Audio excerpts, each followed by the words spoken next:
ह्या हेतून काल पर्यंत आमचे टोटल 22 मतदारसंघ जाले.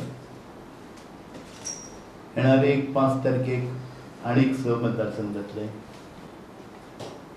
आणि उरलेले मागीर साधारण 8 तारीख पर्यंत एकूण आमी 37 कॉन्टेस्ट करपाक केल्या.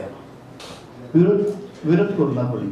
आज 22 मतदारसंघाचे जाले आमचे ते कोणाचोच विरोध करूना. 1-2 नांवां 3 नांवां अशी आयल्या 1-2 मतदारसंघात सगळ्याक. आमी 5 तारखे आमची स्टेट इलेक्शन कमिटी बसतली 5 किंवा 6 तारखेक आणि ती नांवां आयल्या पळय ती व्हेरिफिकेशन जातली आणि आमी ती पार्लिमेंटरी बोर्डार धाडटली. न्ही पार्लिमेंटरी आतां बोर्ड कारण 6 आनी 7 तारखेक आमची राष्ट्रीय कार्यकारिणी बैठक आसा. तेकाच जोडून समज पार्लिमेंटरी बोर्डाची मिटींग जाली जाल्यार थंय आमी नांवां व्हरतले वतना रिपोर्ट सगळो केला तो आनी तेंचे कडेन दितले 6 तारखेक.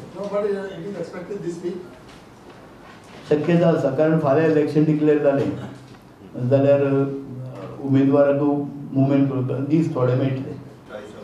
लडोवचे ना म्हणजे आमी आमचो सपोर्ट आसतलो वेळ्ळी आसतलो बाणावली आसतलो आनी नुवें. न्ही आमी म्हटल्यार न्ही 3 आमी लडोवचे ना. सादारण नांवां सांगल्या नांवय लडयतले तशें म्हणना हांवें.